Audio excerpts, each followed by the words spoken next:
The actions of today's manhwa begin with showing us a phone screen on which Dominic Toretto himself from Fast and the Furious flaunts. Our main character who watches this TikTok simply cannot stop looking at this handsome guy. After a couple of moments, we see our main character with unkempt hair, who, while in the crowd, walks around very enthusiastically in his TikTok. Continuing to watch how the cult Fast and the Furious character winks at the guy, the main character is happy that his video has finally gone viral, and now they will order advertising from him.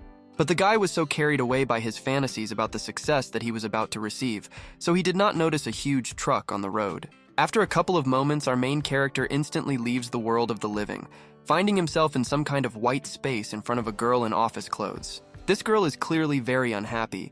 Because this guy died when she was already finishing her work, there was a very positive inscription on her sweatshirt.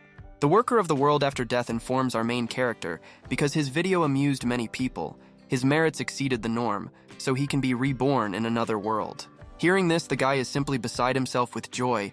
He asks the girl whether this is true or a prank. He clarifies whether he can choose the world himself. In response to this, he is told that the world is determined by a randomizer, so the girl presses the button, starting this shaitan machine. Immediately after this simple mechanism begins to decide the fate after the death of our main character, because now it is being decided where he will end up after being reborn. After a couple of moments, the result appears randomly on this machine.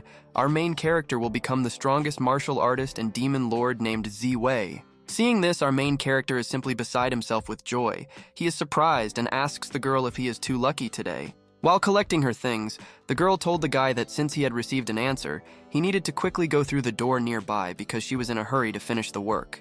A couple of moments later, our main character rushes like a meteor through the door to which he was shown. He shouts that the martial arts master has finally arrived in this miserable world. After 6 o'clock comes, the girl, having collected her things, is about to leave, getting up from her workplace, but something stops her.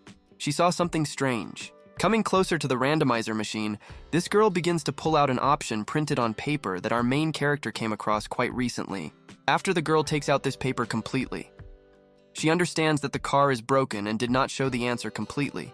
Our main character will become a yard worker who is accidentally killed by the demon lord.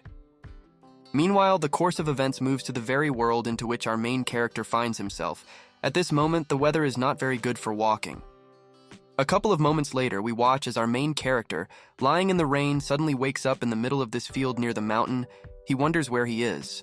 But the guy quickly realizes that he has been reborn, and now his name is Li Ziwei, with the status of the strongest martial artist who easily deals with losers.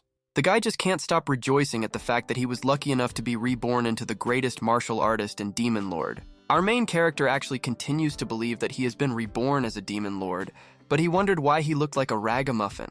Starting to examine his new body that he received and looking down, he notices some strange joke lying right in front of him on the ground. But after a few seconds, our main character hears the sounds of several people approaching directly in his direction. He immediately prepares to meet them. After the guy looks back, he sees behind him 3 men from the inn with swords at the ready, who are clearly looking for someone. Looking around together, the 3 do not understand that the aura of Demon Lord Jiwei was felt somewhere nearby, but now there is no trace. Our main character is not at all afraid of this group of inn workers, so when he turns to them, he asks if they are looking for him. These men have strong doubts until the moment they notice the sign of the demonic sect in the hands of our main character. They understand that this is the one they are looking for. They are terribly surprised that the Demon Lord even changed his appearance, but despite this, they found him and need to destroy him right now. Looking at this guy, they understand that this is undoubtedly a Demon Lord, because his bloodthirsty aura is incomparable, a cruel and merciless maniac. This demon lord was so cruel that he got rid of a huge number of people in order to master the technique. There were rumors about this. Next, this crowd tells the guy that he was poisoned by the venom of the centipede, so his strength is no longer what it was before. After hearing this, the guy understands why Ziwei pretended to be an ordinary person. A few moments later, the 3 men from the inn charge their blades with their golden energy to begin fighting this guy. Next, we watch as these 3 point their charged blades at our main character and inform him that today they will take his head with them. But in response to this ridiculous threat, our main character, not even knowing what his body is capable of, just grins at these boobies. Next, our main character asks this crowd from the inn if they seriously think that if the 3 of them can defeat the Demon Lord himself. After a couple of moments, this guy laughs loudly just like an anime psycho. He says that despite the fact that he is poisoned, he is still the strongest. In fact, He is an ordinary person with no abilities. But due to the fact that these three saw a thing that indicates that our main character belongs to a demonic sect, they take his words seriously. One of them, making a serious face, understands that in such a situation they can only use one single technique so that they have any chance. After a couple of moments, they pick up each other's idea, and pointing their swords at one point, they begin to use the technique of creating a holy golden sword. Immediately after this, a colossally huge golden holy sword appears in the air, the size of which is comparable to the size of a modern skyscraper. Our main character, who, against the backdrop of this huge sword, looks like a little bug, continuing to believe that he is a Sigma killer of SSS rank, says that such a pathetic trick will not work on him. This huge holy sword attracts the attention of Lightning, who, looking at this huge sword, wonders if it is really gold. Since we know the element conducts electricity very well, that is why this Lightning, falling in love with this huge sword, is directed towards it. After a couple of moments, a lightning bolt of simply enormous power is discharged through this huge golden sword made of gold, since gold perfectly conducts electricity. Pointing his index finger towards these men, our main character is about to use the Demon Lord technique without knowing how to use it. But the guy is confident that he will succeed, because from the moment he appeared, he became the handsome guy who is the strongest in this world. Further, the guy continues to point his finger at these lucky ones, thinking that in order to perform the technique, he just needs to rely on the muscle memory of this body. After the guy hears a powerful lightning strike behind him, he turns around questioningly to see what happened. Looking at the three men who recently stood in front of him became skeletons. The guy is surprised that the three masters were destroyed in an instant by his incredible power of the greatest. Continuing to think that all this is his doing, the guy looks at his hands and realizes that his abilities are simply incredibly strong. He is even terrifying in his power. The course of events is interrupted and takes us to the next day. We watch as a guy enters a city called Kanyu. He wonders why it is so noisy. After seeing our main character, the little girl immediately asks her mommy to look at our main character who has just entered the city. The girl asks her mother if this is the Demon Lord Ziwei. Our main character who heard this behind him is very annoying. The guy is simply confused. He doesn't understand how he could have been discovered so easily. It's simply impossible. At this time, a crowd of people in the city are scared and surprised. The dude is simply confused. He doesn't understand how he could be identified if he changed his appearance. What should he do now? He needs to control himself in a crowd of people. After a couple of moments, we see a poster that is located behind our main character. It depicts a ruler and states that this person is very dangerous, and when he is seen, he must be reported immediately. Our main character, turning around and seeing this poster, is very surprised because he thought that this crowd was talking about him. He has no words for some time. But after a couple of seconds, he exhales because he still looks different now. A little boy from the crowd looks questioningly at the guy and calls him Awei. Next, this little boy asks our main character what he is doing here. The guy turns to him in surprise and at the same time questioningly. A couple of moments after this chance meeting, the course of events moves to some building on which it is written that every client is their guest. The boy tells the guy that he didn't expect to see him here because he not only fell from a cliff but also lost his memory. He was gone for 2 days, and everyone decided that he had returned to his hometown. Next, this little boy accompanies our main character to the room and, stopping at the threshold, tells him that this is his new room. He asks him to change into clean clothes. Our main character immediately approaches the notebooks in this room. He wonders if this is really his room because these books are about swordsmanship and martial arts. After a couple of moments, the guy decides that this is his fake identity because the 36th technique tells him to deceive and pretend to be weak. Taking out a strange thing that evidences that he is indeed supposedly a demon lord, he realizes that he needs to quickly get used to his true personality. A couple of moments later, we watch as a guy grabs a typical player who ruins the game for everyone with his antics in the League of Legends. Grabbing this representative of bad decency, the guy's face, which we see, is very displeased.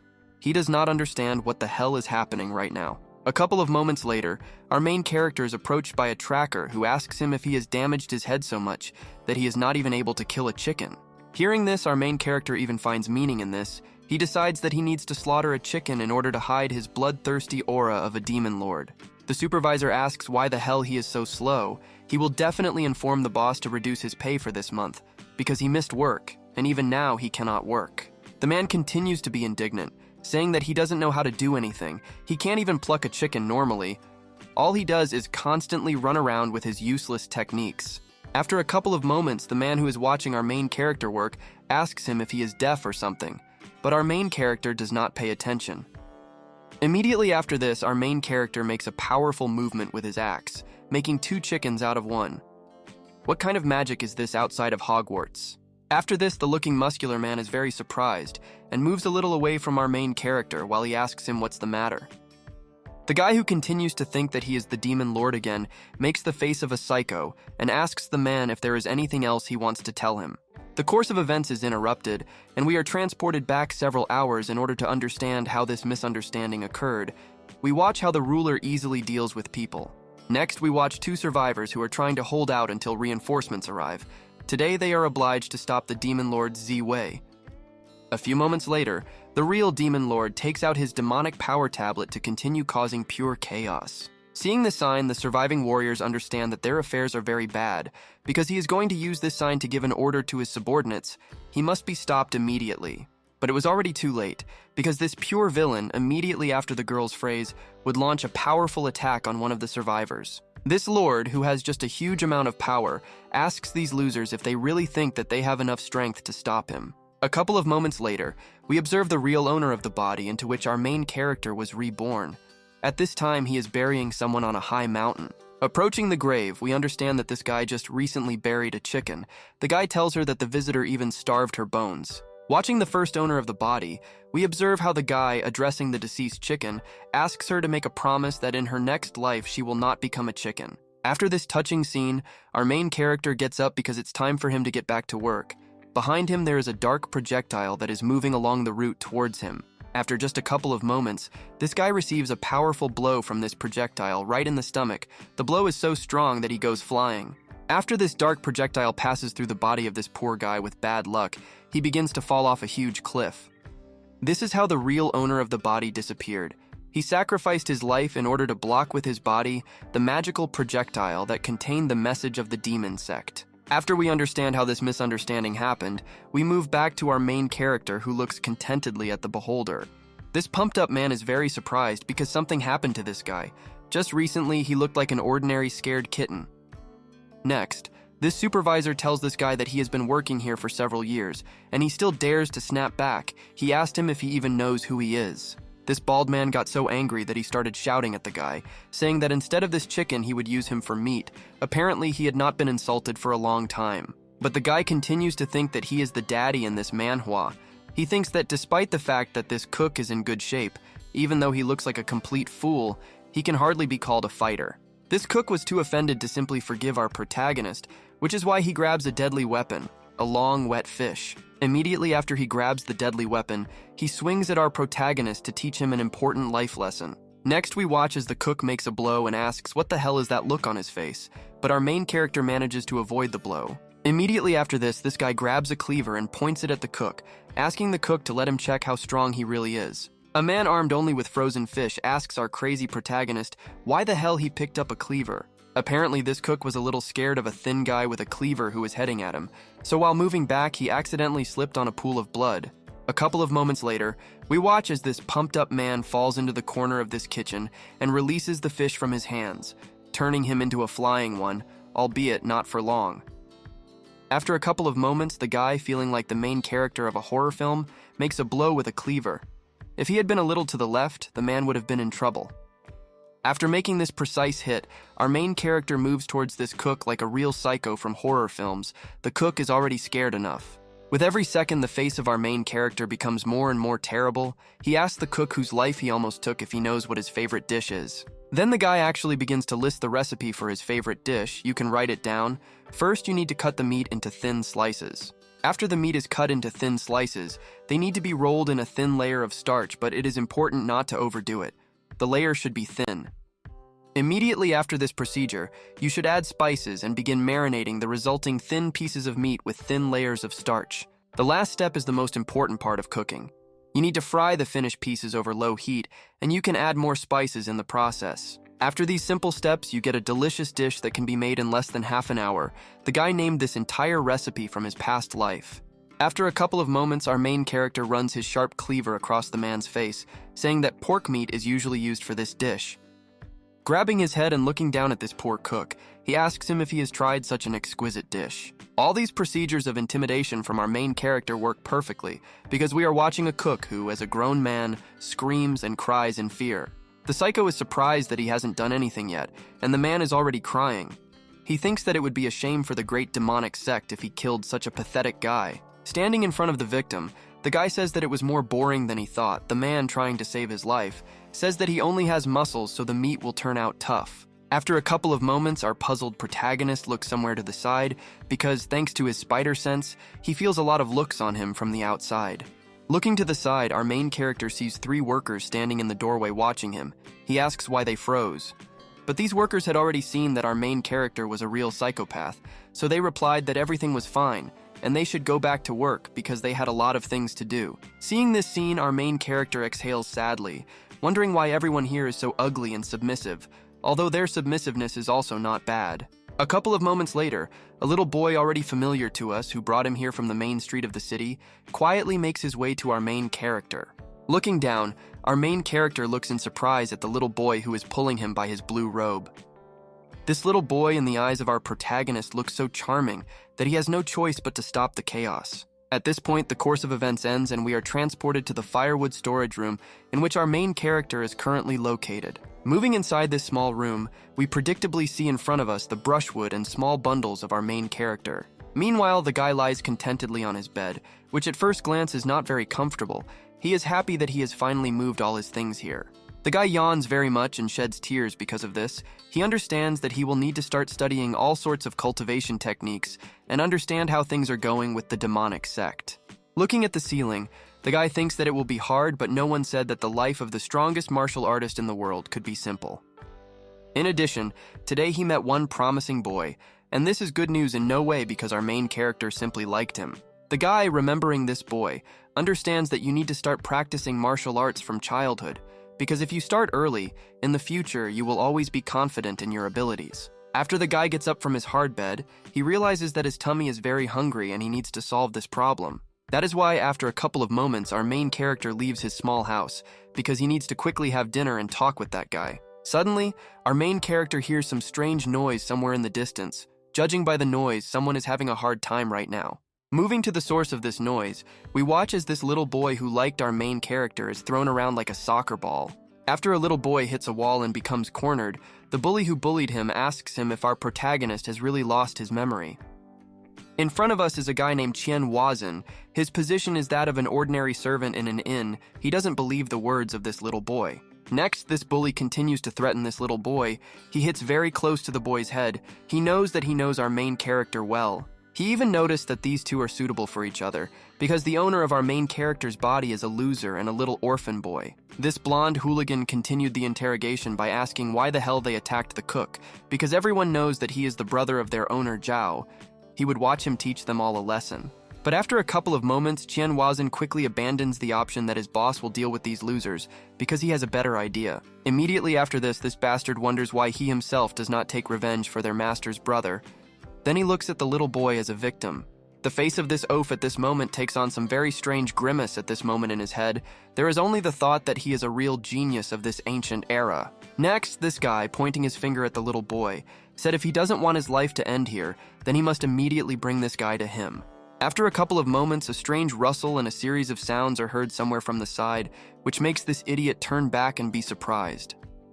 Immediately after this series of sounds, the little boy watches as the person bursting in breaks down the door with amazing ease, sending her traveling to the end of the room. Our main character bursts onto the stage and appears pathetically, despite the fact that, judging by the food in his mouth, he was torn from his well-deserved dinner.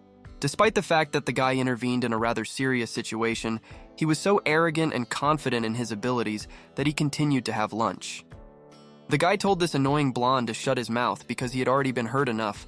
The boy looked at this guy in surprise. Continuing to eat his dinner, the guy pointed his index finger at the blonde and said that the main character always appears at the last moment. Immediately after the speech of our main character, who appeared on time, a dull silence hung in the room and the three silently looked at each other. After a couple of moments, the offender of the little boy smiled, looked at the fake ruler, and was delighted at the appearance of the hero of the occasion. This guy has already built in his head the perfect opportunity to beat up this loser and thereby please his master Zhao. But our main character also saw in his thoughts an excellent chance to teach this guy a lesson and show his young student the incredible power of his master. He was sure that after he dealt with this idiot, this boy would literally begin to idolize him, showering him with compliments and saying that he was an example to follow. Immediately after we scanned the thoughts of these two guys, we watched as they prepared for battle. The two of them were not going to miss this great chance. The bully with blonde hair said that our main character seems to have not been taught to respect elders, so if he starts begging for forgiveness on his knees right now, he will think twice. But the guy in the blue robe was not going to listen to the nonsense of this loser, so he stepped aside. He told the little boy to step away and wait for him on the side. This reaction simply infuriated this hooligan. He said that it seemed that along with his memory, the instinct of self-preservation had also been knocked out of him, because he did not dare to ignore it so rudely. Next, this guy, looking at our main character who was breaking into a smile, shouted at him not to behave as if he was much better than him in everything. Immediately after this phrase, this guy closed the distance to our main character in order to carry out a powerful blow with a swing, because a loser will always remain a loser. But our main character, possessing ultra reflexes just like Goku from Dragon Ball, easily dodged this pathetic semblance of a blow. Our main character was not going to waste a great opportunity to make his move. Immediately after he dodged, he took a stance with his foot. After he took the most stable position, he grabbed this loser in yellow by his arm in order to perform a painful hold. This guy with blonde hair didn't even realize that in a couple of moments, he found himself on a flight with a final destination of a cold floor. Our main character, after all, doubted that it really worked. This meant that the hours spent watching videos about self-defense were not in vain, and now is the time to test it in action. Looking at his hands, the guy realized that even though he couldn't use the cool techniques of this body, but with his current energy, even ordinary kicks became deadly. Meanwhile, the blonde man, lying on the floor, watched as our main character admiringly discussed his own action with him, but he heard something completely different. It seemed to him that our main character was saying that despite the fact that he cannot use all the power, he simply cannot leave him alive, so he will kill him with ordinary kicks. The bully was simply horrified. He repeated the same famous picture depicting horror. He wondered what the hell this guy was talking about. Suddenly, it dawned on this guy what the nonsense about having a different body meant, because he had already read about such similar cases in books. Using his critical thinking, the blonde realized that our main character is not who he pretends to be. At the moment, he saw in him a ruthless S-rank monster. Meanwhile, our main character looked at his opponent and was surprised that he remained conscious after an incredible throw. In fact, his combat power was 0. And the guy who was on the floor thought that he had never seen these movements. His combat power was equal to -10, which meant that for the first time he hit someone and received a response. At this moment, Mr. Zhao's servant saw a real monster in his opponent. He asked our protagonist who the hell he was. But our main character was not going to answer the questions of a loser who had the eyes of a victim and did not do mewing, which is why he grabbed the guy by the throat. After he pressed this loser's body against the wall, he asked him what he had just yapped at him. Continuing to put pressure on the neck of this poor guy, he asked how he recognized him. The blonde hooligan was confused because he actually didn't even know who the hell he was. Continuing the strangulation with interrogation, he thought that even though this guy was a complete weakling, but for some reason he was able to feel his true strength. In addition to this little bug was even able to survive his real-life throw, which was enhanced by the incredible spiritual energy of this body. Due to the fact that our main one was very distracted by his thoughts, he gave his victim a chance to free himself from strangulation, which is why the blonde took advantage of this by freeing himself from the grip. Immediately after the blonde was briefly able to catch his breath and save his life, he could not stop thinking about what kind of madman this guy was. Meanwhile, our main character continued his attack on this blonde, he told him. Since he found out everything about him, he has no choice but to get rid of him. After these words, this guy moved his hand to deliver a crushing blow that was supposed to finish off this impudent hooligan. Our protagonist throws an open palm behind him into the spinal response of this weakling. The blow is fast and accurate with no chance of dodging. Due to the fact that the target of our protagonist's blow was the spine of this loser, he immediately began to shake as if he were lifting a 300-kilogram barbell. Our main character silently watched as this pathetic servant fell face first to the floor in front of him, with only one chance of getting resistance. As soon as this guy opened his eyes, it seemed to him that he was already so close to his death that he began to see his late grandmother. While Servant Zhao was lying on the ground from the damage caused by our main character's special blow, he asked his opponent if he wanted to know what kind of blow it was. Without waiting for an answer, the guy names the name of the technique with which he killed this loser. This is a palm strike with a crushing bone. The The point is that after 7 days, only dust will remain from his bone. Due to the fact that this frightened animal already believed that our protagonist was not lying, his face was indescribable because he seriously took the fact that his bones would turn to dust. Our main character turns into Jotaro Kujo from JoJo and asks the guy if he is ready to die such a miserable death. He said that true enlightenment is defeating death and creating the future. That is why our main character, who is an ardent JoJo fan, will give his opponent a choice not to die such a miserable death. At this point, the course of events ends and we are transported to a dense forest which is located near the mountains. The weather in the area is simply beautiful. The next day comes. After a couple of moments, we watch a girl, just like in Naruto, move coolly by jumping through trees. After she lands on the next tree, she sighs because these practices of moving through trees take a lot of energy. So she begins to stretch and yawn. The girl in front of us is called Xia Yuyu. She holds the post of guard of the iron gates. She is unhappy that her father gives her boring tasks. Her father warned her that the area had been unsettled lately, and so he told her to stay at home and stay out of those areas. But she knew that the cause of concern was the followers of the demonic sect who hid in these areas. He thought that she would get in the way under their feet. But this girl managed to get a portrait of an escaped follower. Stealing it with great difficulty, she was going to catch all the followers of the sect and bring them to her father so that he would stop underestimating her. A couple of moments later, this girl opens in front of her the stolen portrait of an escaped follower of a demonic sect in order to familiarize herself with it. She wanted to see who scared her father so much, but looking at the portrait, she saw a girl with white hair, just a beautiful shape and white collected hair. Seeing this sect follower, the girl simply had no words because of this girl, her father decided to leave her at home, and there was some kind of waifu in the portrait.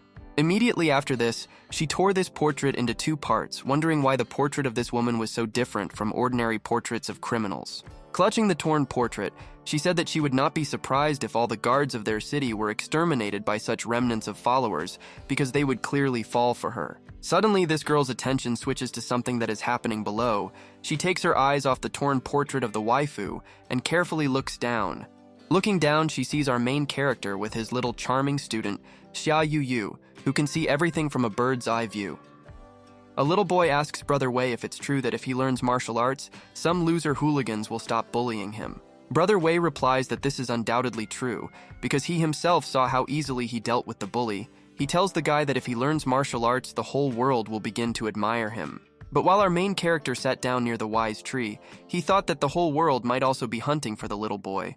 The boy tells the guy that his sister told him to bow to his master. Immediately after this little charming boy stands in front of our main character and sinks his soil into the soil so hard that he breaks the ground. Brother Wei, watching how diligently his first and very young disciple worships him, does not know what to say because he did not expect such strange worship. Raising his head with a new huge bump, he tells his brother Wei that he wants to become stronger. He asks his master to teach him martial arts. Meanwhile, the course of events moves and we watch as the guy who was taught a lesson by our main character returns home. A beautiful waifu greets him, calling him young master.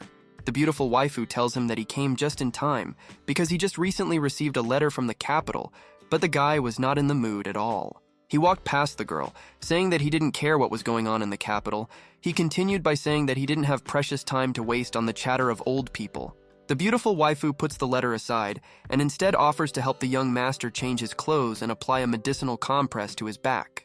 After a couple of moments, the course of events accelerates until the beautiful waifu gets rid of the young master's clothes.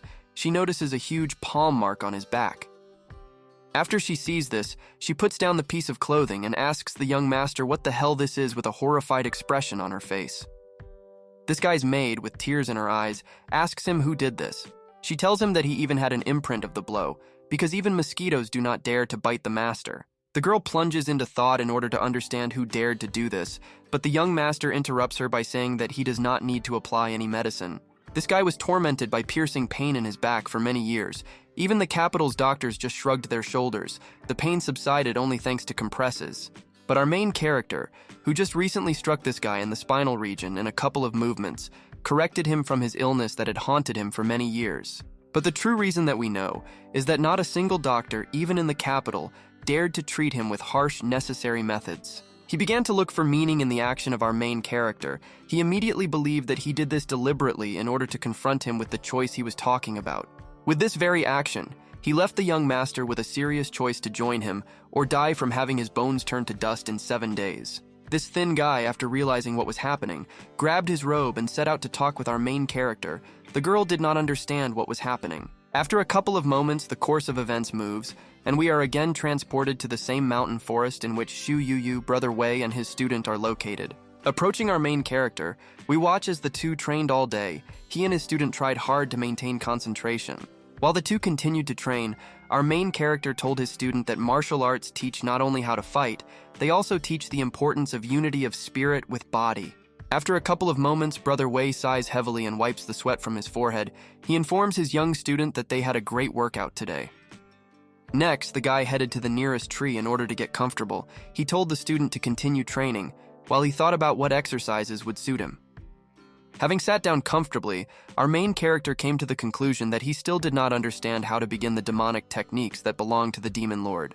The guy began to seriously think about it, because some guy, the cook, called the equipment that was lying around in his room garbage, and this doesn't sound so tempting. In addition, if he somehow begins to study demonic techniques, then the silhouettes of the 3 sword masters he killed flashed in his head and said that he was from a demonic sect. Our main character was in an internal struggle, because all the villains always want the whole world to know that they are damn villains. But why don't they pretend to be good while doing their business? After a couple of moments, our main character came to the conclusion that he would hide his identity until he mastered demonic techniques. Only then would he reveal his identity. If they did everything like this, then he wouldn't have to suffer now. But now he needs to focus on beginner techniques so that his young student will understand everything. Next, our main character addresses the little boy, finally saying his name. His name is Xiao Shuai. The little boy turns to him questioningly. After this, Brother Wei asked his student to come closer to him, because now he will teach him the basic techniques of fist fighting with the help of a manual. But this little boy only asked our main character why he called him Xiao Shuai. When his name is not that, he was also interested in the basics. The guy was able to get out of it by saying that the first rule was to never introduce yourself by your real name, but in reality, he was just bad at remembering names. Meanwhile, Yu from the guard, who had been watching them all day, thought that these were suspicious types, but they turned out to be a couple of idiots who were studying horse gait in the middle of the night. After this girl watched them, she strongly doubted that our main character is a martial arts master, because horse gait is a technique for beginners. But the girl still decided to look after them, so that the forest wolves would not grab them. Meanwhile, our main character was strenuously trying to study the technique. Reading parchment on parchment, the guy realized that he didn't even know what stage the owner of this body had reached, so he didn't know how to continue cultivating. After a couple of moments, our protagonist is interrupted by his young student, telling him that he has already finished learning the basics of fist fighting that he gave him. Looking up from his parchment, our main character was very surprised because he did not expect that the little boy would master this technique so quickly. The boy confirmed that he had indeed finished and asked his brother to try his new knowledge. Brother Wei patted him on the head, giving him permission. Immediately after this little boy moved away from our main character, and taking a stance began to saturate his body with his internal energy with Ripple. After he had sufficiently filled his body with golden energy, he performed a straightforward strike while simultaneously exhaling air. This little boy managed to surpass our protagonist by many steps by studying only one manual, because his blow was already capable of remotely breaking a tree. But his blow that was released was not limited to just one tree. The impact force continued its flight, destroying tree after tree. Even the poor bird that was in the path of this blow, slightly caught on the shockwave, lost all its feathers from one part of its body. But even after this, the blow continued its flight, heading straight to the house of our main character. The blow was of incredible speed and strength even for a master. A couple of moments later, this blow from the little boy reached our main character's house, and immediately after that, a ball of smoke of impressive size appeared. But apparently our main character's house had plot armor, which is why nothing happened to the house, not even scratches remained. But how wrong they were. After a couple of moments, this blow dealt its damage late, just like the blow of the divergent Itadori from the magical battle. The health points at home were 0.001 points. This little boy was in real shock because he did not expect such destructive power from his hands. But our main character was more shocked, looking at this with his mouth open. The guy opened his mouth even wider because he simply couldn't believe that the newcomer's technique that was in his room turned out to be so powerful. After a couple of moments, Brother Wei placed his hand on his young student's head and praised him for his excellent work. The boy was shocked by his master's techniques. At this moment, our main character realized that this technique definitely deserves him to study it because it is really very cool. Our main character continued to praise his student. He told him if he continued, he could very well become the second most powerful in the world. Yu at this time continued to be in shock. She simply could not believe that these two eccentrics who studied techniques for beginners really had such powerful abilities and destructive power in their arsenal. Looking at the tree of which there was nothing left, she was once again horrified by the power that these eccentrics possess who studied horse gait in the middle of the night. This girl was so overwhelmed with emotions that she had no choice but to hold her head with both hands and wonder who the hell they were. This girl from the guard continued to watch the two who were returning home. She understood that her father was right when he said that great masters are difficult to distinguish from ordinary people. Sitting in the bushes, this girl did not understand how she could be so blind when she saw in these two only a couple of idiots new to martial arts. Looking at the little boy, she understood that his blow was so destructive that he cut down several trees and almost destroyed the hut, which means his master is even more powerful. Meanwhile, a little boy told his brother that he wanted to move. Our main character said that he could. Meanwhile, the house behind them had 0.001 life.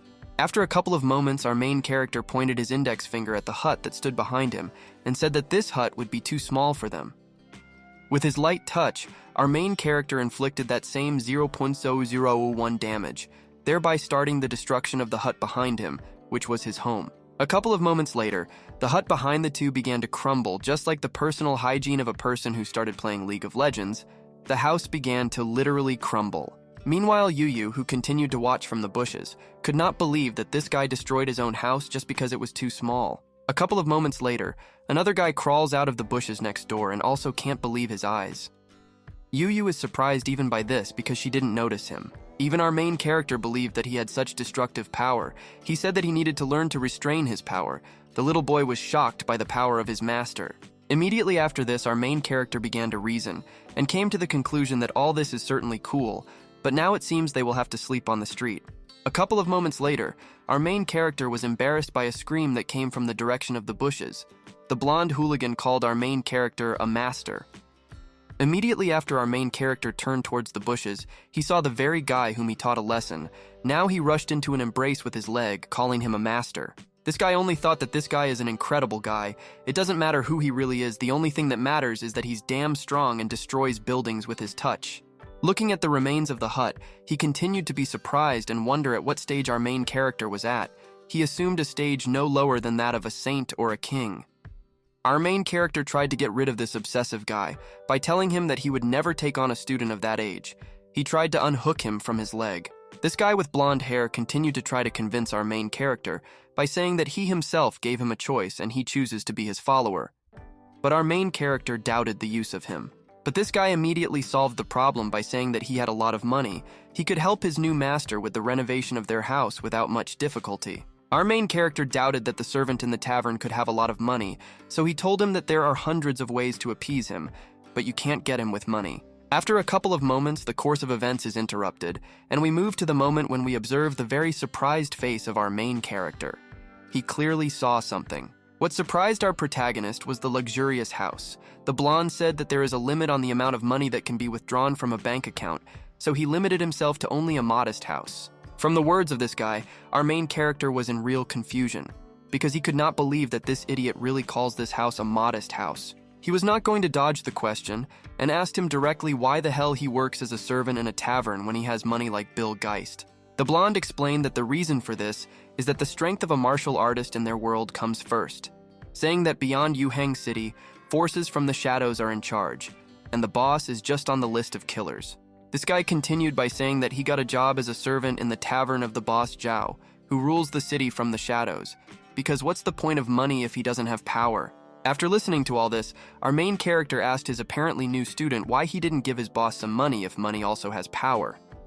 But after hearing this proposal, the blonde thought a lot because in reality, he had never thought that countless amounts of money could have power. After a couple of moments, the course of events is interrupted once again, and we are transported to some waifu with big eyes who asks the man if this will be enough. The man calls this waifu very generous. He tells her that they handed over all the documents to them tomorrow. He simply could not believe that someone could pay 10 times more than this loser hotel. Walking away after receiving the money, this satisfied former hotel owner stated that, in addition, he had never been the owner of this hotel. After a couple of moments, this beautiful waifu turns somewhere to the side and tells the young master that now everything is ready and he can go out. Immediately after this blonde rich man comes around the corner after apparently one of his employees gives him a sign that everything is ready. This blonde, dressed in a rich robe and a fan with drawn money, said that the master was really right and money really has power. A couple of moments later, the same guard named Yu passes by this guy, who had been watching all of them from the bushes for a very long time. Meanwhile, our main character, already in this hotel, understands that this city of Yuhang is located in the country of Yuhangzhou, and next to it is the state of Gusu. He also understands that after his new student under the pseudonym Killer Matt actually bought this hotel, it will now be easier for him to build up his own power. Suddenly, our main character's attention is distracted by the fact that behind him, there are 3 quick, loud knocks on the door. Someone is clearly about to enter. A couple of moments later, the same guard of the Iron Gates, Xia Yu, appears on the stage, introduces herself showing a seal, and asks the guy if she can talk to him. After this unexpected meeting, the course of events is interrupted again, and we are transported to some very strange restaurant with a very strange feature. After all, in this restaurant, the role of the waiter is played by huge, muscular men who serve the guests and behave in a very ridiculously provocative manner. A girl who is not embarrassed by anything tells our main character that this is a new service in a local tea house. She asks the guy if he likes it. Judging by the face of our main character, he really doesn't like this service, but he replies that the service is good, but not every visitor will like it. While our main character begins to destroy his drink, this girl opposite our main character invites him to get straight to the point. That is why Yu immediately comes in with the aces, saying that she is the daughter of the head of the Iron Gate sect, and she knows who our main character is. Hearing this from our main character loses all the contents. Meanwhile, the girl slowly continues, saying that judging by her conclusions, she concluded by watching him from the shadows. At this moment, before this girl speaks, our main character is very tense because he does not understand what to do now. Will he really have to kill her right here? But when a girl calls our main character a mysterious martial artist who pretends to be an ordinary mortal, he is very surprised. In response to this, our main character replies that the girl must be joking, because how can she see that he is an ordinary, unremarkable mortal? At this moment, in his thoughts, the guy understands that his disguise was almost seen through again. She doesn't even understand how she got caught. Apparently, the Iron Gate sect is an organization of the country's government. A girl named Yu again recalls her father's words that true masters always remain modest and can never be distinguished from ordinary mortals. She continues saying that as our main character knows, the demonic sect was destroyed, but some followers managed to escape. The guy asks what this has to do with him. In response to this, the girl abruptly gets up from her seat and furiously hits the table, causing everything that was on the table to fly up. She says that she has a request. She continues by saying that absolutely every person is responsible for the prosperity of their world, and their sect now lacks people. But catching the criminals is urgent. It is very strange for our main character to listen to such a proposal from this guard, because our main character is the self-proclaimed fugitive lord of a demonic sect. Finally, this girl comes to the request itself. She says that she would like to ask him to help her catch the remaining followers of the demonic sect. But the self-proclaimed demon lord, who at this time continues to eat the chicken leg, is simply at a loss because this girl is literally asking him to catch himself. Immediately after this thought of our protagonist, the course of events is interrupted and we are transported straight to the test room, in front of which these two are standing. Our main character asks the guard of the Iron Gates if this is the place she wanted to take him to. The girl replies that it is. The guy immediately begins an interesting study of this place. He understands that the appearance of this place is unusual. He is also interested in what the testing room is for. If you think about it, right now he is visiting the enemy base. Meanwhile, the guard, hearing this question, is surprised and asks our main character if he has never passed a skill test in this room. The girl realizes that she completely forgot that a powerful master is standing in front of her. He must have never worried about such trifles as the testing halls. Yu approaches the guy and begins the story that several years ago their Iron Gate sect began to create similar halls in order to test the strength of those who practice martial arts. During the test, depending on how the person being tested shows himself, their Iron Gate sect gives him a jade table. And depending on the color of the jade tablet that the sect will issue, a person is assigned a certain color. In turn, each rank has its own color. Our main character listens carefully to this girl because this is all new to him. The girl pulls out her sign saying that it is green, which means she is an intermediate stage practitioner. Taking the sign that belongs to the girl, the guy asks, what about the martial spirit? What color is the sign given to a master of this level? When a girl hears this question from our main character, she does not hide her ignorance. I directly answer the question that she has no answer. After all, to be honest, no one knows this at all, because today there has been no one who has reached the stage of martial spirit, which is the pinnacle of martial arts. However, rumors say that for those who have reached this level, a heavenly staircase opens, leading the master who has reached this level to another world. The guy thinks that since he doesn't know how strong the previous owner of this body was, he should go through this body in order to understand how strong he is by these standards. However, the problem is that he is currently being watched by one of the guards who is a member of the enemy Iron Gate sect, so it is difficult for him to make a decision. But Yu is not going to wait long for our main character's decision. Instead, she grabs his hand and, telling him what to expect, pulls him into the testing room. The girl with the kawaii face continues to lead our main character, assuring him that all this will only benefit him. She simply must recruit this guy. After all, if she manages to recruit him, they will no longer need to worry about the escaped members of the demonic sect because he will easily deal with them. Immediately after this positive note, the course of events accelerates and our main character passes the test. But judging by the girl's reaction, the result is very depressing, because she does not understand how this is possible. The girl is standing and holding a magic ball that displays the result of the text, but it is completely transparent. It did not even take on a single color after the test was completed. Yu simply cannot believe this, because he is not even white, which in turn means that he does not even have the basics of martial arts. Our main character is no less surprised. He looks in surprise at his hands, which were previously capable of destroying and killing without much difficulty. How is it possible that he does not have the basics? But the guy once again concludes that the original owner of the body knew how to hide his real strength even in front of this strange ball. This is very far-sighted for the strongest in the world. Looking at this transparent ball, the guy exhales confidently. Because this loser's ball means nothing to him, it's enough for him to know that the owner of this body is the strongest master in the world. Meanwhile, Yu from the sect understands, looking at the guy, that something is wrong here. Because from the very foundation of the testing hall, the ball has never been mistaken about the true strength of the person who took the test. But she saw with her own eyes the strength of our protagonist and his student, in which case why did the ball remain transparent, while the guy behind was slowly leaving? Suddenly it finally dawns on this girl that what was wrong in this situation. She goes straight into the past, remembering the words of her father. She remembers what her father told her. Learning martial arts is like gradually realizing the Tao. The great secret is that the beginning of everything that exists is also the end. That is why the highest knowledge of Tao comes only after a person who has studied martial arts returns to where he started. Slowly turning around and remembering these words, the girl understands that this means that our main character has achieved the highest knowledge of Tao and returned to his beginning. But after the girl finished turning back dramatically, just like in dramas, there was no trace left of our main character. He literally disappeared. Yu immediately left the testing room in which the two of them had recently been and began to look around to find our main character, but he was nowhere to be found. But the search for this girl ends very quickly, because while she is looking for our main character, she hears a familiar voice behind her.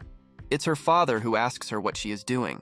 Immediately after this poor girl is caught by his father, the course of events immediately moves to a huge building where, apparently, the Iron Gate sect is located. At this time, moving inside, we observe how the dissatisfied father Yu and the head of the Iron Gate sect in one person displeasedly knock his tea on the table. Her father was simply terribly angry that the girl had thought of stealing a portrait of an escaped follower of a demonic sect. He simply could not believe it. He asked his daughter how he would explain to other masters that his own daughter did this. He says that apparently he completely spoiled her. In response to all this, the girl defiantly sulks and turns away, saying that she just wanted to help, and besides, the portrait of that criminal looked very strange. The head of the sect and Xia Yuyu's father, named Wu Sheng, asked her how she could help.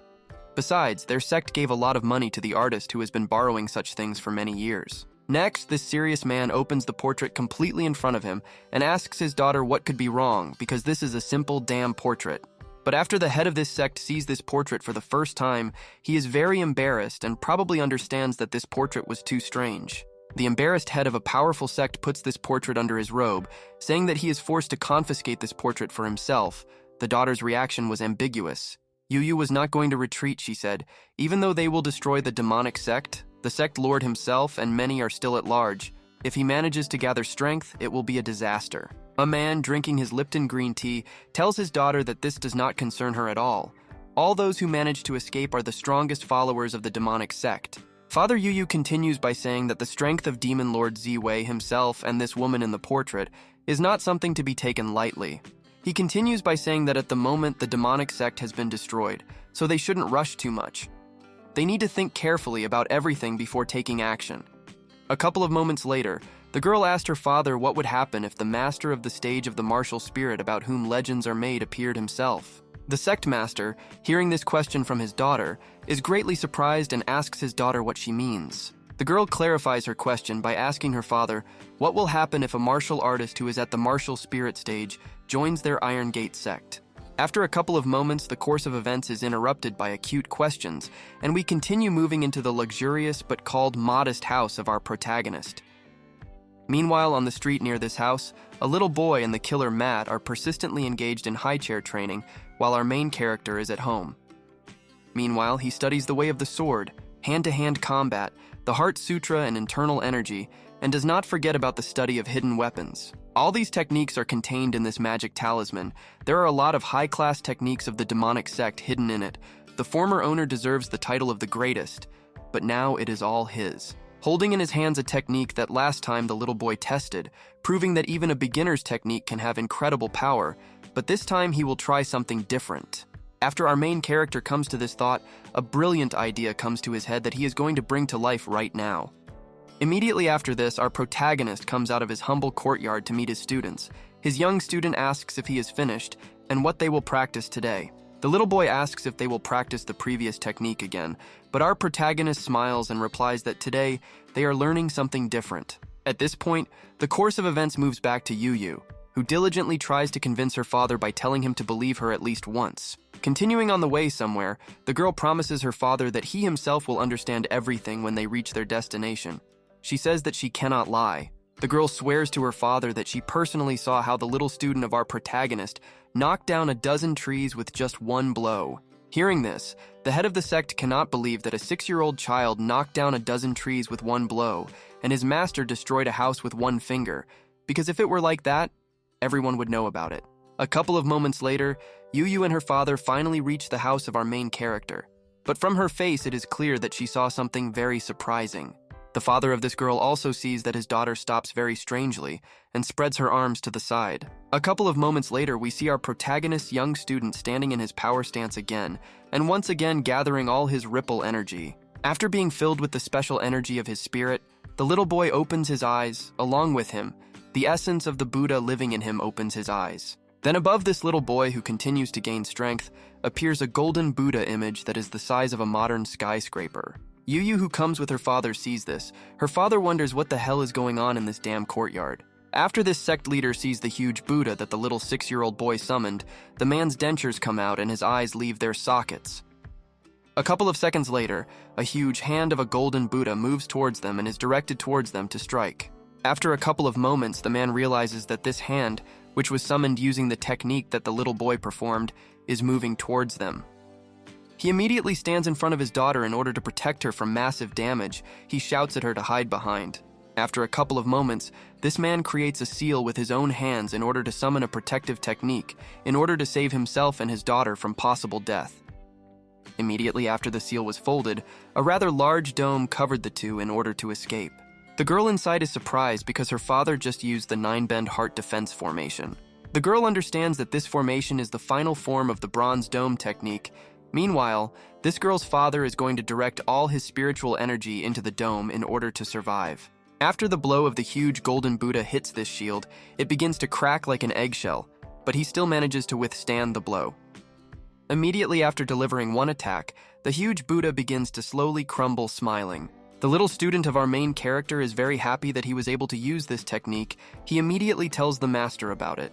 Killer Matt, who stands with his mouth wide open looking at this technique from the little boy, wonders if they are actually practicing the same technique. Our main character, approaching the killer Matt, tells him not to despair, because every person has his own talents and perhaps martial arts is not his forte. Immediately after this, our main character approaches his favorite student to pet him. He is truly a promising talent, a real genius in this field. Seeing that this little boy can use the Buddha palm, he wonders if he can use other high-end techniques. He also remembers that he is from the real world. But after a couple of moments, these three are interrupted by a loud cry of pain. which makes the three of them turn in the direction of this unpleasant cry. Before us is a picture of Yu holding his father on his knees and asking how he feels. The man who barely resisted this blow says that she scares him. Next, this waifu looks at our main character. He asks her who is lying next to her. You can read excitement in the girl's eyes. Next, these three approach these two whom they did not meet very friendly. The main character asks them what they are doing here, and the man on the ground seems familiar to him. Yu replies that this is her father. She brought him to introduce her to them, but she did not expect that at that moment they would practice, and he tried to protect her. Meanwhile, the head of the sect is simply in a terrible state. He addresses his daughter in a frightening voice. Even the guy is scared off by the sight of the girl's father. And the head of the sect himself tries to get up to say that he is completely fine, but suddenly he spits out a whole mouthful of Pepsi. Obviously, no one believes that everything is fine with him. While his daughter wipes the blood from his mouth, he asks our protagonist for forgiveness for coming uninvited and disturbing them. He hopes that no one is offended. Meanwhile, this serious man with an equally serious status understands that everything that his daughter Yu said is true. He looks at someone menacingly. The target of his gaze is the child. He understands that he is incredibly strong, and with all his strength, he could not withstand his blow. But looking at our main character, this man does not feel a drop of chi in him. He thinks that he has really reached the highest point of cultivation, and they cannot feel his spiritual power. This man approaches our main character and says that he had no intention of interrupting them from their practices. He introduces himself as the head of the Iron Gate sect and the father of Yu. While this man continues the story telling our main character for what purpose he came, our main character only remembered the key word that he is the head of the sect. After a couple of seconds, our main character, according to all his canons, makes a simply indescribable face. He understands that right now the head of the enemy section is standing in front of him. The Iron Gate sect is home to many talented masters. Unlike the list of assassins, which is just a list of people who have power, the Iron Gate is a high position in the Empire. Although they cannot act as freely as members of the Killing List sect, they are supported by the Imperial Court itself, which is an advantage. While this man continues to bow before our main character, the killer Matt, standing in the background, hiding behind his fan, cannot believe that he had the opportunity to meet a great man. But after a couple of moments, the head of the Iron Gate sect begins to be embarrassed by the silence of our protagonist. He even wonders if he said something wrong. Then the head of the sect raises his head to look at the face of our main character, but if now he seemed to be trying to eat a lemon. When Father Yu sees this very strange grimace, he is very surprised and believes that for some reason the person standing in front of him is terribly angry. At this moment, our main character is thinking about what he should do while standing in front of the head of the enemy sect. But suddenly his little student calls him. After a couple of moments, the guy turns to his student and asks what happened. The boy replies that the guy who came seems to be feeling bad. After we see this man in front of us whose spirit literally flies out of his mouth, we understand that the boy did not exaggerate at all. While this man's daughter is trying to calm him down, our main character finally understands that he was worried in vain because they don't know who he really is. He also remembers that he has already passed the cultivation test, so they won't suspect him of someone who has a transparent level, so he can take advantage of the situation by infiltrating the enemy's ranks. While the head of the sect, Falling, thinks that he will most likely die before he becomes a true master, our main character finally begins a dialogue as a person, and not as a freak. After he hears that our protagonist has finally switched to normal human mode, he again apologizes for interrupting their training. The daughter standing behind, concerned about her father's active behavior, asks him not to apologize because he was just practicing a little with his students. Next, our main character decides to show all his cards by telling the gentleman in front of him that he is not a martial arts master at all. He is just an ordinary person. This head of the sect pretends to believe it. He asks for forgiveness for not understanding everything correctly, and asks what the name of our main character is as respectfully as possible. However, inside his head he understands that the powerful master does not want anyone to spread rumors about his true power, which is probably why he was angry with him. Our main character bows a little to Father Yu and tells him that he can just call him Wei. Formalities are not needed here at all. This man immediately takes up the initiative of our protagonist, saying that if we speak so formally, then he can just call him Brother Zia. The daughter behind him is indignant. Our main character tells him that he simply cannot address him like that, because it is very impolite towards the older generation. But the man calling our main character Brother Wei tells him that age means nothing, and he is sure that he is a great man, so he will feel awkward. Meanwhile, Yu, who is watching the ridiculous conversation between her father and Wei, does not understand what the hell is going on here. The man continues saying that he heard from his daughter that the manager of the local hotel turned out to be a pleasant young man. so he decided to meet him personally. The guy thanked him for the compliments. Despite the fact that this man literally completely verbally licked our main character, he continued to say that he only told the truth, and he is too modest. Next, this man got to the point. He asked how this little boy was able to learn the movement that he had just recently demonstrated. After that, our main character pointed his index finger up and asked Brother Sue if he meant that huge Buddha and his blow. At this point, the course of events is interrupted, and we are transported to the monastery complex, which is located among dense forests. Next, we watch a little boy who is following the teachings of a monk. He joyfully runs up with a broom in his hands to Master Ju-kun. A little boy runs up to the monk, points his finger into the sky, and says that he seems to have just seen a huge golden Buddha in the sky. However, this old wise monk interrupts the little monk by placing his hand on his forehead. He says that he also saw this wonderful phenomenon. The monk with a long gray beard continues saying what just happened was the true manifestation of the Buddha. The old man is not at all surprised. The monk continues telling the little boy that he has long wanted to go down from the mountain in order to see the world. Then he asks him to call his older brother here. Instead of answering the boy's questions, the monk only mysteriously says that the tournament will begin soon, and he feels that this time everything will be much more interesting than last times. This little monk, holding a broom in his hands, sulks very much and gets angry looking at the older monk, telling him that he has again started speaking in incomprehensible riddles. Meanwhile, the course of events moves back to the house of our protagonist. The three of them standing in front of the house say goodbye to two unexpected guests of their house. Saying goodbye to the head of the Iron Gate sect, the guy understands that this man said see you again for a reason. It turns out that hinting to people to leave is not so easy. After the two leave, the guy thinks about the fact that he gave him the full version of the technique, so if he wants he can figure it out himself. He still needs to be careful with such things. Suddenly, our protagonist's small young student once again interrupts his thought process by taking his hand with her small hand. Looking at his little student, Wei asks what's wrong with him because you can see from his face that he's very worried about something. Xiao Shuai asks his master if he caused him trouble by accidentally almost killing this man during practice. Wei told the guy that it wasn't his fault at all. He didn't check the surrounding area himself, and besides, that old guy didn't seem to have guessed at all about his true identity. While he's in the shadows, there's nothing to worry about. Opening the door to the house in front of his young student, Wei told him that now he could rest, and at this time he would go for a short walk in the surrounding area. Wei understands that the talent of this little boy is simply incredible. He masters one technique after another without any problems.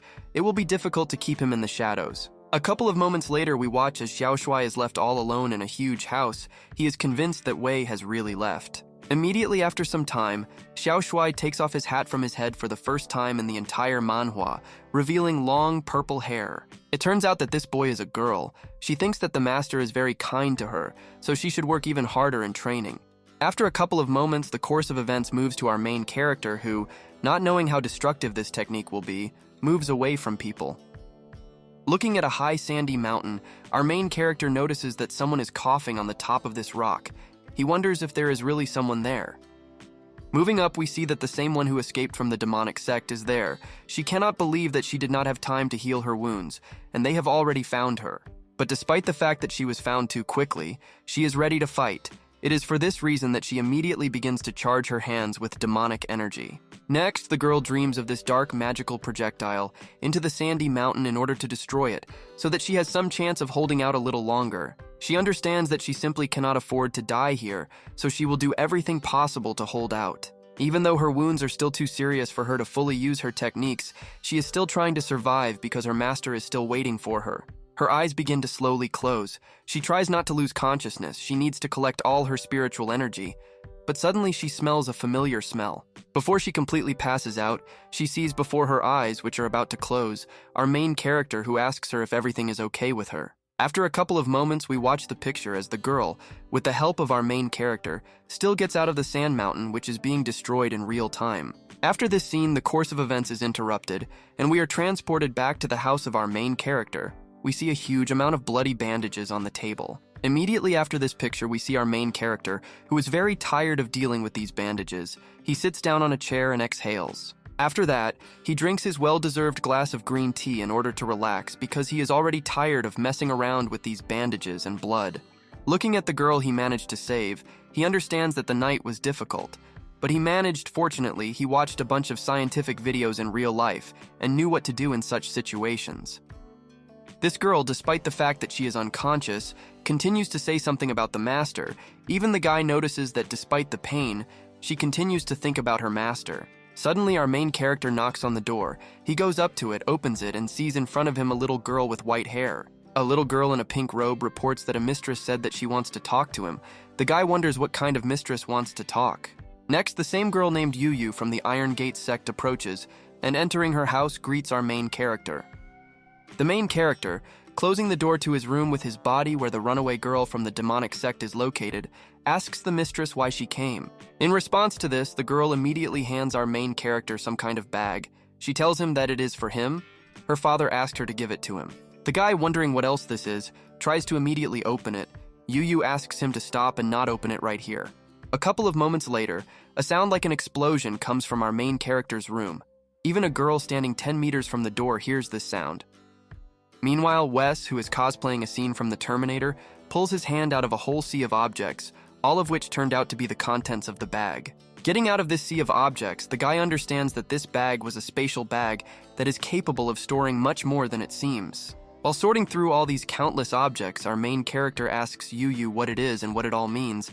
The girl at this time takes up space. The girl begins to explain that, to be honest, all this was her father's idea. After he received a very powerful technique, he said to quickly open the treasury and properly thank Mr. A. Wei. Next, Yu began to list that the contents of the gift included all kinds of pills, techniques, and weapons of their sect. Her father allowed her to bring everything that was in their treasury so that he could choose the gift himself. This was done because the head of the sect was afraid that Ah Wei would not like the gift he had chosen. Then the girl handed our hero a scroll that she had almost forgotten. The girl continued by saying that her father told her that their hotel was the largest in Yuhan, so they should have a lot of visitors. Therefore, the girl brought our main character a list of escaped followers of the demonic sect, so that if they saw someone, they would report to their sect. After the guy opened the list, he immediately came across a girl named Hong Shu, whom, according to the girl, the demon lord personally created despite her cute appearance. She is a real murder weapon. While our main character remembers that he recently saved her, she says that she once, in just one night, destroyed 3 sects that dared to rebel against the ruler. After the guy hears that, in addition to everything, this girl is just in these vicinities, the guy realizes that he undoubtedly stumbled upon her and patched her up. After the guy, with the help of his critical thinking, realizes what he did, his face again, according to all canons, turns into a terrible grimace. Yu is very surprised by the expression of our main character. She tells him not to be afraid, because she most likely will not do such a thing now. After a couple of moments, this waifu's small, sophisticated nose senses some strange smell coming from our main character. After a couple of moments, in order to make sure that Wei is the source of this smell, she approaches him even closer and continues to sniff out the smell. The girl quickly realizes that it is the smell of blood. She asks the guy why he smells of blood. She asked whether he is wounded or someone else is wounded.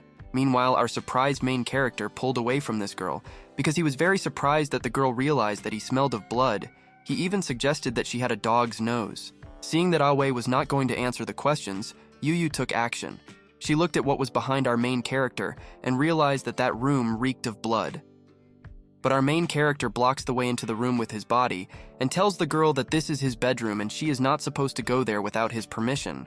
Yu begins to suspect our main character. She asks why he was upset, because of this it has become even more interesting for her to figure it out.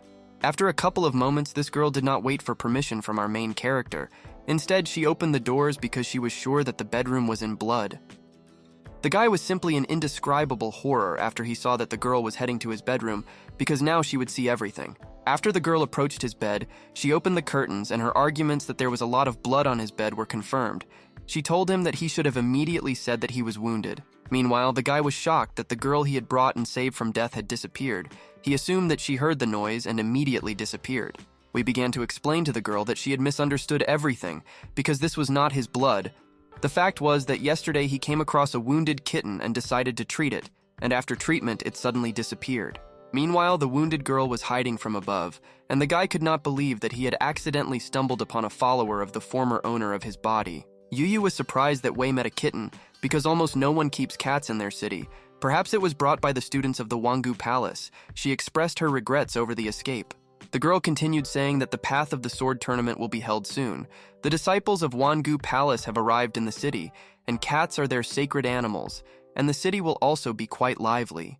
Before leaving, Yu reminded our main character about the list that she had given out, because there would be a lot of guests soon, so a couple of them might drop by.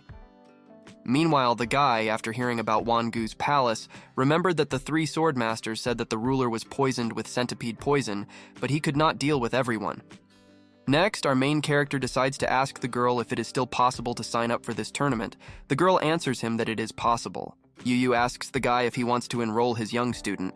Wei replies that this is so. Even though he is small, he needs to get real experience. Hearing this, Yu calls our main character a very good master. The guy says that this guy is very talented, and he just supports him as much as he can.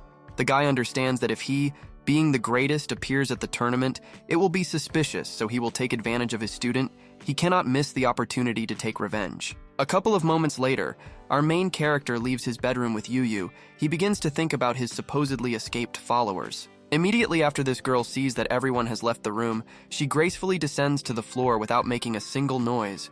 But Wei thinks that she has escaped. This girl approaches our main character's things and realizes that she simply could not be mistaken, because this is 100% the smell of her master, the Lord of Monsters. Left alone with the things of our protagonist, this woman gets a little carried away and continues to enjoy the smell of her master demon lord.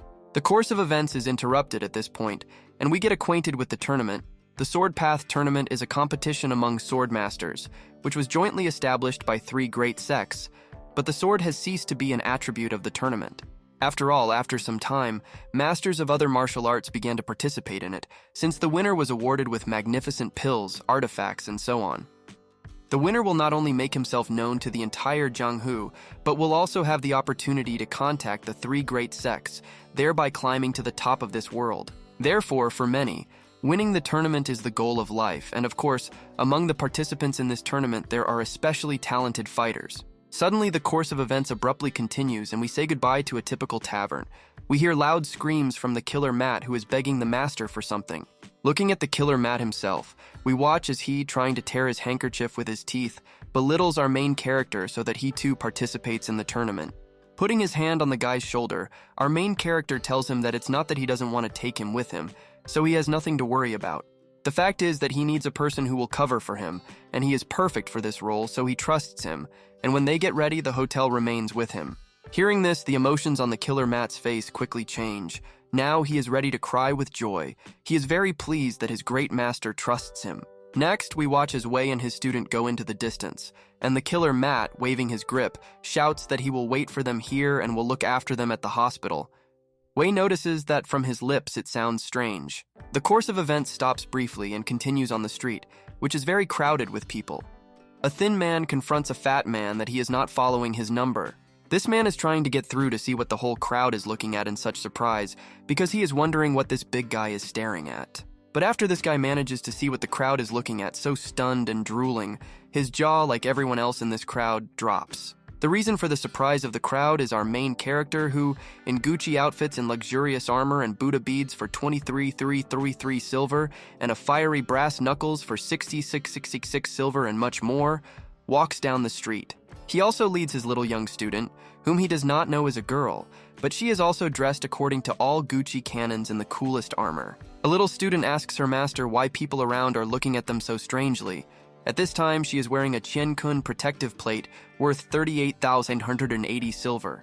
Looking at his outfit, our main character understands what it's like to be in a god's costume.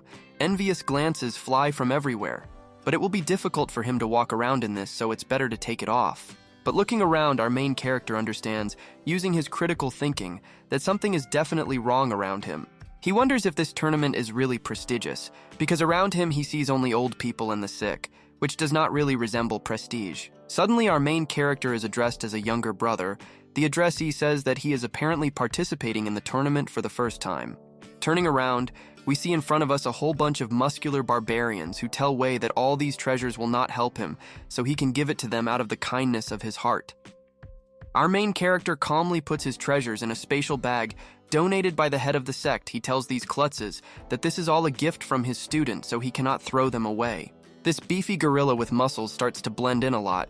He asks him if he is really refusing him by trying to humiliate him in front of a crowd of people.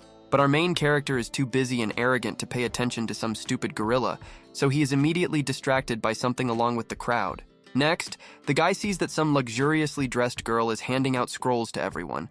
The guy assumes that the tournament is starting. I advise you to pay attention to the monk in this crowd. Our main character is about to head to the crowd's point of interest. He says goodbye to the mindless gorilla, telling him that he needs to go so they will talk later.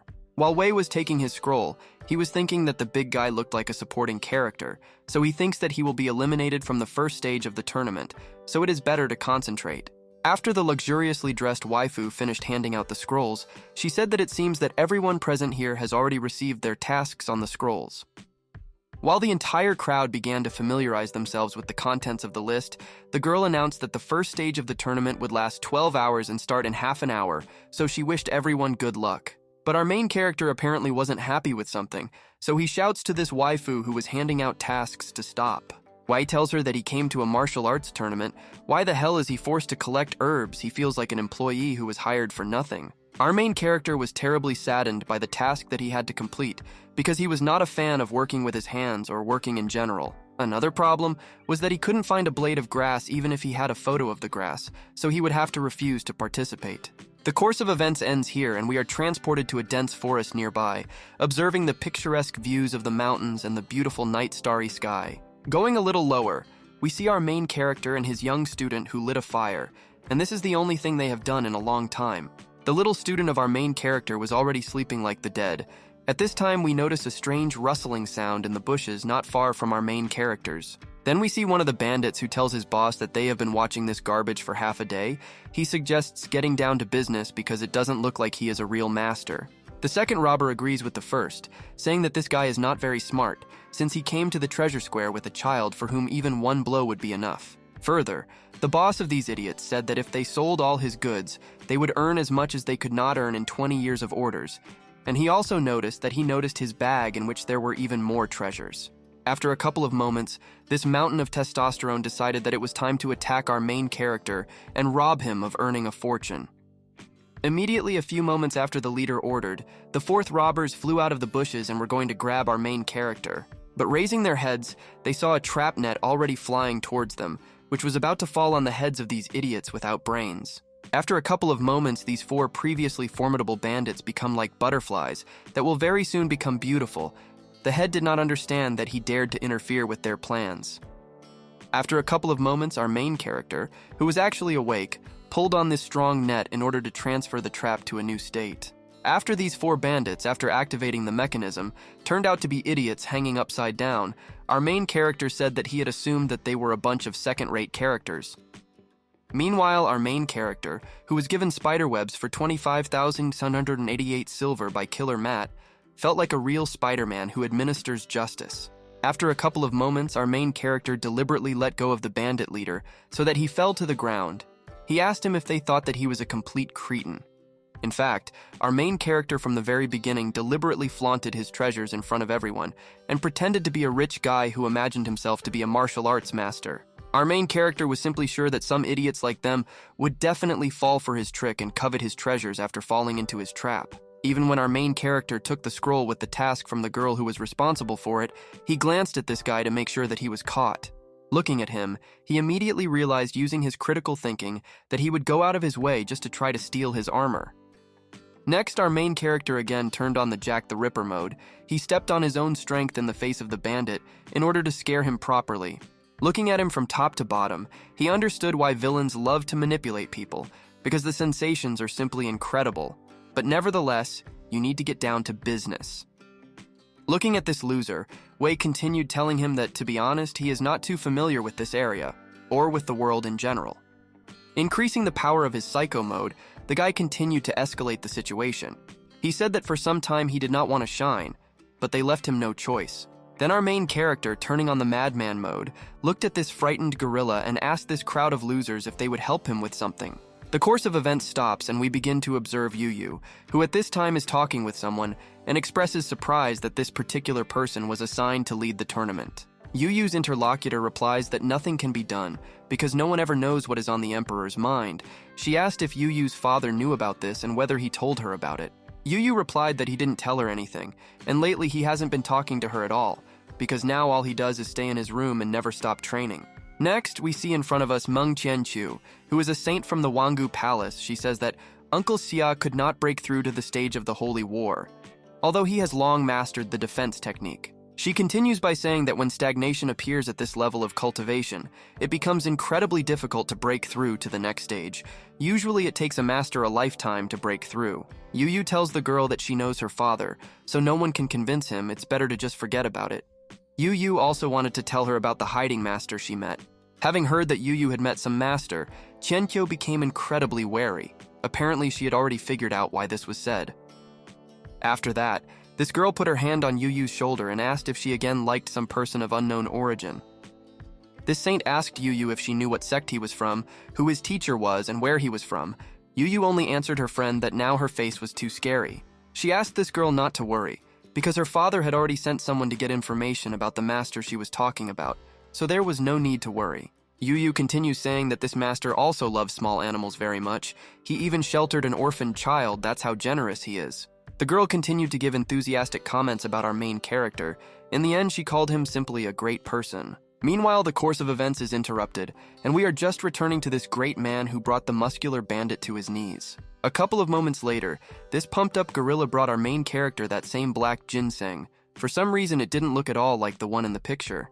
Holding this black ginseng in his hands, the guy understands that it looks more like what his mother used to make soup for him.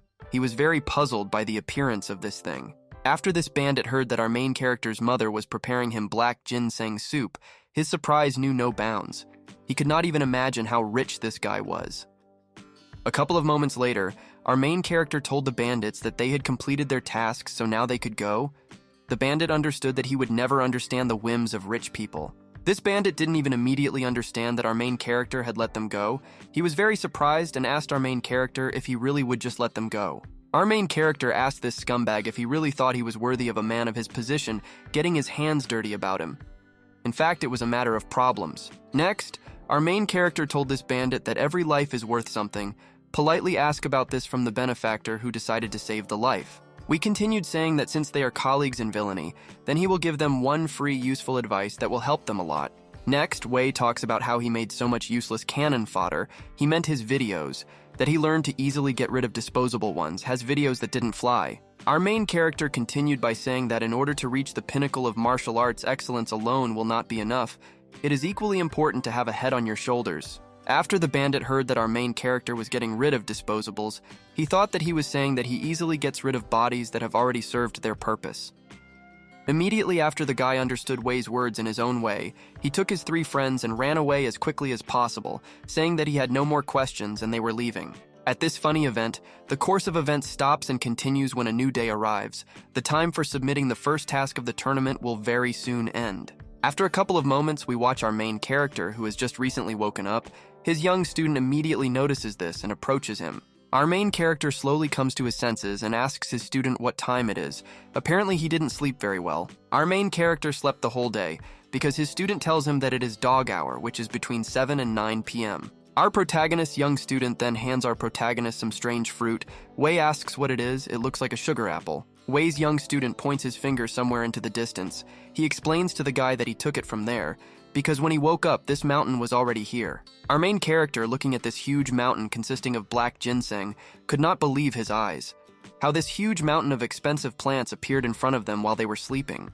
After a couple of moments, these two immediately approach this mountain and are surprised. Wei suggests first collecting everything in a bag and then getting as much as needed. Apparently, it was the work of the escapee.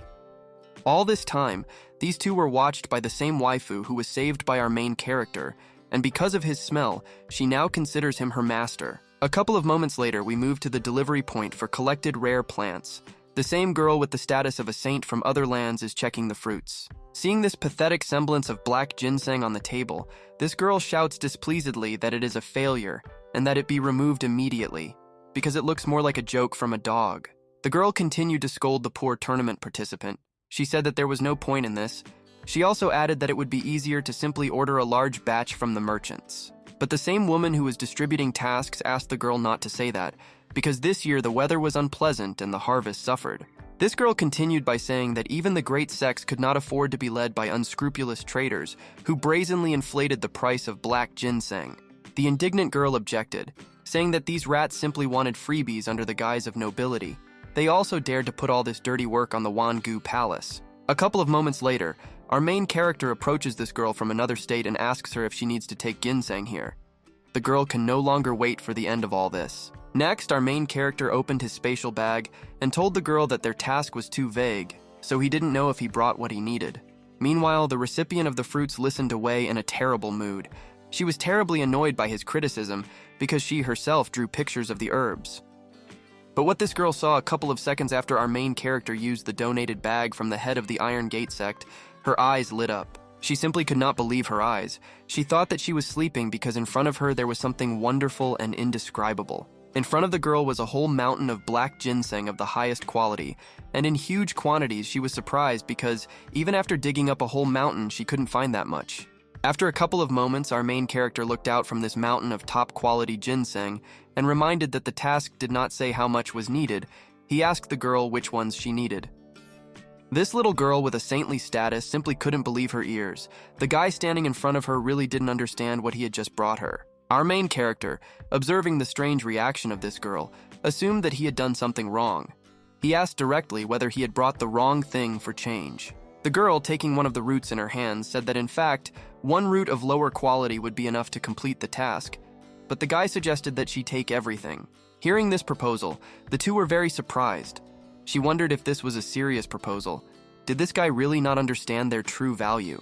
Standing in front of a crowd of these fruits, our main character said that they found them in the forest. Besides, he doesn't like their taste anyway, so they can take this rubbish. These two simply could not believe their ears again and again, because it was impossible to find it just like that in the forest.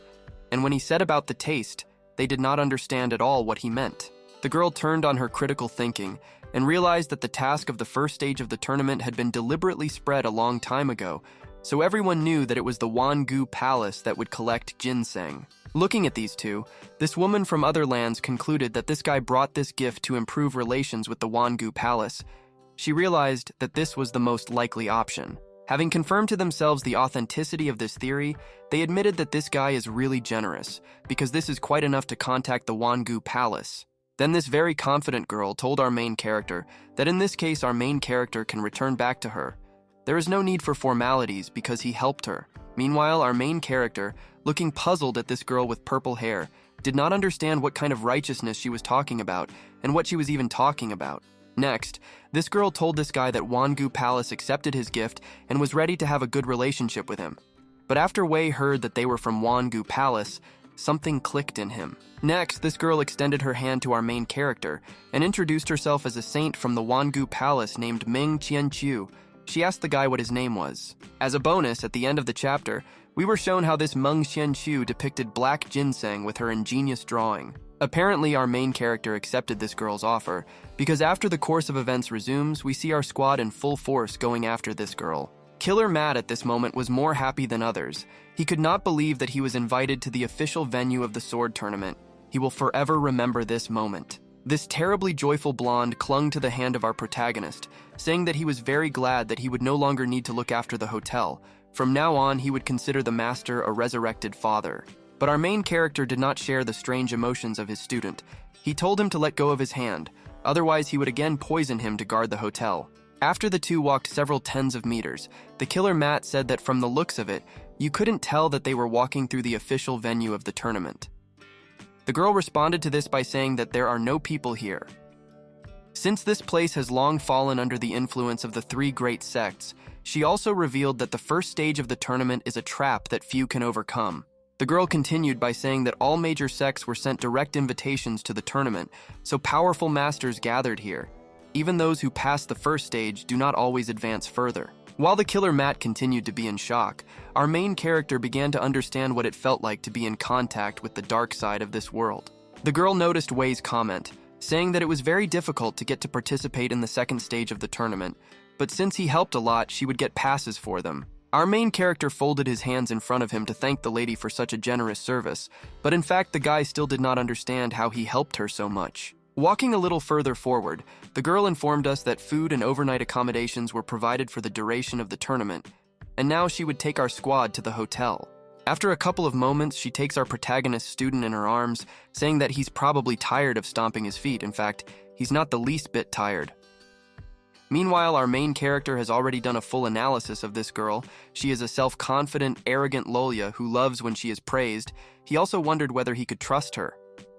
After a couple of moments, the course of events accelerates until our squad and the holy lady reach a luxury hotel, judging by the golden letters. Having laid the young student of our protagonist on the ground, she remembered something and said that she needed to give them something. Immediately after this little waifu threw this very something right into the hands of our main character. Our main character easily caught this thing in his palms. We immediately asked what these things were. The holy lady replied that these were participant signs. They would be needed for registration at the hotel, and the whistle was an additional gift. The holy lady continued by telling our main character that if he needs help, he will only need to use it, and someone from the palace will definitely help. The main character immediately noticed that it was made of bone. The girl confirmed this. She said that there was only one such whistle, and she had to try to get it, so you shouldn't just use it.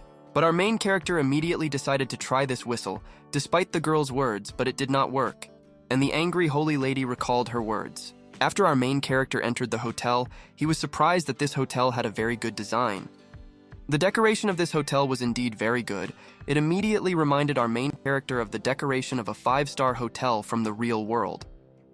Killer Matt was glad that his master liked it. He said that he would hire workers to remodel their hotel in a similar style. A couple of moments later, our squad approached the wise old grandfather who was recording the participants. Our main character asked him to record his squad. The grandfather looked at these young animals and asked how many there were. Our main character took out from his pocket 3 passes that the holy lady gave him and answered that there were 3 of them. But suddenly some girl intervenes in the conversation. Seeing a child in our main character's squad, she tells them that they clearly mixed up something. Trying to appear cool, this girl folded her hands in front of her and said that this was not a place for games at all, so they should go back to where they came from. A drunken grandfather bursts onto the stage and asks the girl why she cares about the affairs of others, and why she decided that children cannot participate in the tournament, because the same can be said about an ignorant woman like her. Having heard the important and funny opinion of a drunken grandfather, this girl turns back and asked her grandfather what he just said. She said that she was trying to give good advice.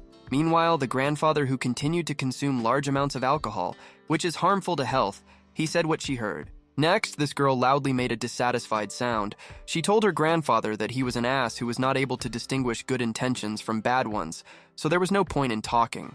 Immediately after this woman did not take out this drunkard in an intellectual conversation, she and her retinue began to wander away. Even Wei Wuxian was there. Next, the grandfather turned to our main character and told him not to pay attention to her. Because in a world where strength has always been respected, there is no difference between a man, a woman, or a child. The drunkard continues saying that they really thought that some ordinary child could get here. He added that anyone here should be considered equal. The grandfather continued by telling our main character that if his squad has any problems, then let them immediately contact him boldly. Our main character remained silent. But Wei still decided that something still needed to be said. He thanked the elder for his concern. Meanwhile, our main character was again being watched by an escapee from a demonic sect. This girl was simply beside herself, because she simply could not approach her lord when she was so close to him. She was in great pain because of this. She couldn't stop thinking about her master, because she missed him very much. She even missed the small red mole that was on his master's chest. She was able to recognize the bewitching aura of her lord from thousands of others. Even though the lord had changed his appearance, he still would not be able to deceive her. At this moment, our main character's spider sense kicked in and he wondered why he felt like someone was watching him right now. The course of events is interrupted, and we continue when our main character, already in his sleeping place, thinks and examines the whistle that was given to him. Holding it in his hands, the guy remembers the words of the holy lady that he can whistle when he is in trouble, in which case someone from the palace will definitely help. Playing with the whistle, the guy realized that if he used it to grab someone from the Wangu Palace and extract information from him, it would be too suspicious. Suddenly, our main character's thoughts are interrupted numerous times. He hears a sharp, piercing scream that makes him jump out of bed. He immediately hurries to get out of bed to immediately figure out what the hell just happened. A couple of moments later, the killer Matt bursts into our protagonist's room. Holding his young student in his hands, he screams, turning to the master. Seeing his master on the spot, he quickly reports that something unimaginable is happening outside and he simply must leave his chambers and look at it. Moving on the street outside the hotel, we see in front of us black evil roots that are scattered absolutely everywhere. Killer Matt informs his master that the tournament has already begun, and with it a life and death battle has begun, while the girl tells a group of people that they themselves made the wrong choice. Next, Wei Wuxian comes running to this girl, already familiar to us, and tells his older sister that they have finished their work here. Hearing this from the guy, the older sister, or just an annoying bitch, says that this is great news, and now they can move on to the next place. This group that attacked everyone else while they were sleeping believes that they will definitely become the winners of this tournament with their sneaky move. After a couple of minutes, a real nightmare begins in the territory of this hotel. Powerful explosions are heard everywhere, demolishing everything in its path, leaving no one a chance. But in response to this, even more counter-explosions are heard. The situation in the hotel and at the second stage of the tournament is simply at the peak of its intensity. The strongest converge in battle. Some very cool grandfather who is currently engulfed in blue energy turns to his opponent saying that he did not expect that his old friends would be at the tournament. The second old man, who uses magic seals instead of weapons, replies that they have not seen each other for 4 years, so he asks his rival not to disappoint him. But another Sigma mom appears on the battlefield, who instead of a weapon wields some kind of special umbrella. She is already sick of the sight of these damn old men. After these three appear on the battlefield, 2 longtime grandfathers and 1 Sigma mother, they decide that now is the right time to decide which of them is the strongest.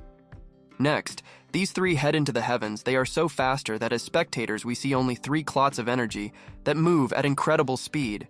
These 3 are sure that this will be their last battle. An old man with orange energy uses seals to confidently fight. Judging by his face, he does not doubt his abilities at all. But the girl who sees that these seals on pieces of paper are being directed at her does not see any danger in them. She asks her grandfather if this is all that he is capable of. A couple of moments later, we watch how this girl easily blocks these seals that explode with her umbrellas. She tells this grandfather that he is a seer. She asks if he knew in advance that he would lose. The guy who owned Blue Energy said that one of his opponents uses all sorts of tricks, and the other throws mud at everyone else. He is going to teach these 2 scum a lesson. He was going to show these 2 losers that he would show them the power of a real martial artist, and not a pathetic fake who is far from martial arts. At this moment, Killer Matt is standing somewhere in the distance and watching this terrifyingly powerful battle. He simply cannot believe his eyes. Such power. But after a couple of moments, stars begin to shine in his eyes because he sees in front of him a battle between the strongest martial arts masters. Masters of all major sects gather in one place to demonstrate their skills and compete for first place every tournament. Watching this beauty, Killer Matt cannot help but admit that this sight is incredibly inspiring and at the same time frightening. In total, it is simply magnificent. Having clashed blades with the purple energy martial artist, he taunted her by saying that he didn't want to waste his techniques on techniques for pathos. They told him to immediately shut his mouth because he had no right to think that she really didn't know that this old man had secretly put a reward on her head. Unlike the Killer Matt, our main character is not at all inspiring and does not evoke any emotions at all, because they all came to resolve their personal grievances. Suddenly, our main character turns back and hears that they are discussing that they have finally found our main character's squad. They are going to take away their participant signs. Looking at this pair of losers led by Wei Wuxian, our main character remembers that this is the same group of people who pestered them during the day. Then something unexpected happens. The Killer Matt speaks for our main character, telling him that he was standing behind him and he will protect him with his own strength. The main guy from this squad tells his guys to be careful, because it looks like this blonde is going to make his attack on them. But instead of performing an attack, Matt the Killer performs a furious technique of throwing cash checks at his opponents. After Wei Wuxian sees that this guy is throwing away bank checks, he is immediately distracted from his original goal of attacking, because with this money he can buy himself his favorite wine. But after a couple of moments, this group of people are so carried away that they do not notice that Matt and his master are disappearing, and it was all a hoax. After a couple of moments, we see how the guy begins to collect bank checks from the ground, because there's no point in running after them anyway, so you can just collect the checks and find another target. But suddenly something unexpected happens. While this guy who had no enemies was just calmly collecting bank checks, he was attacked in the back. After receiving an attack, this guy who just wanted to make a little money immediately falls face down on the asphalt. His friends immediately begin to panic. Next, the same one who escaped from the demonic sect, who considers our main character a demon lord, comes onto the stage. She saturates her huge sword with demonic energy. Next, she asks this crowd of losers if they were trying to harm her beloved master, because she felt his powerful aura nearby. A couple of moments later, we watch as these 2 magically quickly leave the battlefield without much difficulty. After we approach this comet, we see that this young student of our main character uses technology like those strongest masters and saves the members of his squad. Even these three stop their battle due to the fact that they feel a strange, powerful aura nearby, which forced them to be distracted from sorting out the relationship. Even the Demon Lord's maid from the demonic church senses this aura. She wonders if it belongs to a martial artist of the Saint War stage. Meanwhile, this girl continues to collect tokens for the various losers who participate in this tournament. At the moment, she has a whopping 139 tokens in total. After a couple of moments, she moves the 3 newly acquired tokens from these losers into her dimensional ring. This girl really wants to collect 520 tokens, after which she will give this ring with tokens to our main character, because this will be an ideal chance to reunite with her beloved master. Meanwhile, we watch our favorite squad. A young student asks the killer Matt if he is okay, but his action speaks louder than words. Next, he asks the young student of our protagonist to promise him that next time he will at least grab his belt and not his neck, because this gives him the familiar feeling of suffocation.